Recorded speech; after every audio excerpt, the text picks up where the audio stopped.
Človek, aby žil, musí veriť. Že napríklad to, čo vieš, tak veríš, že vieš, lebo si sa to tak naučil. Ako nikde nie je jasné, že aj z tých učebníc, keď niečo čítaš a učíš sa v škole, že to tak vlastne bolo. No tak ty veríš, že to tak je. Takže tam je takáto viera. No a druhá viera zase začína tam, kde končí takéto poznanie z kníh alebo vôbec všeobecné poznanie.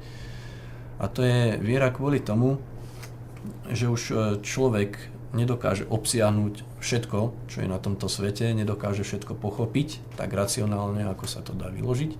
A preto si otvára ďalšie dvierka niekde do toho imaginárneho sveta, no a pomocou viery sa ho snaží zobrať do svojho chápania.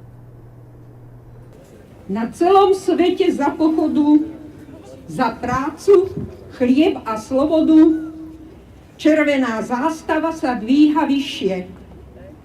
O 1 máj je náš cieľ bližšie. No a myslíš, že tá zmena je ako možná? Že to predsa len nie je naivné? Keby to nebolo možné, tak tu nie sme. Tým, že tu veríme, je to možné. To je prvý krok. Aha, dobre. Inak aj Lenin povedal raz, že už len keď uveríte revolúcie, už to je prvý krok k tomu, aby bola.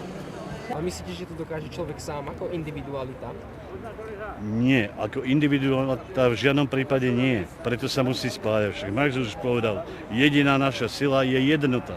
V jednote je naša sila. To znamená, ľudia sa musia organizovať, spájať na základe myšlienok, na základe ideológií, ktorú majú komunisti a na základe tohto spojenia spoločne postupovať. Ale neurobí sa to a nestane sa to ani v jednej krajine. To musí byť celosvetový proces.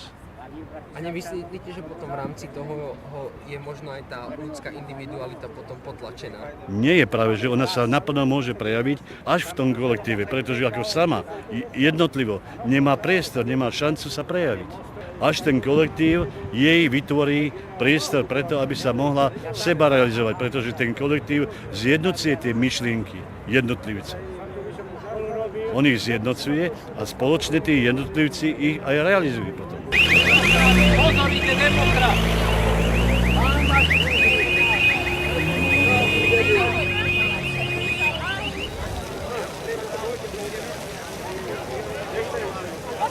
Nemyslíte, že to je propaganda? Áno. A posúďte to, čo hovoria oni a s tým, čo hovoríme my. A rozhodnite sa, patríte tam alebo tam. V každom prípade aj jedno, aj druhé je propaganda. Propaganda nie je cieľ, to je len prostriedok. Prostredníctvom ktorého sa dosahujú politické ciele. Cesta je prostriedok, dôležitý je cieľ. Aha. Cesta je prostriedok, dôležitý je cieľ. Samozdravím ťa. Počúvaj, by ste mal prehodiť 2 vety. Počúvaj, ale môžem 2 vety. Neviem si predstaviť, že keby som naozaj v tom SZM nebol, zrazu a priznám sa, že som nad tým rozmýšľal, že s tým praštím veľakrát.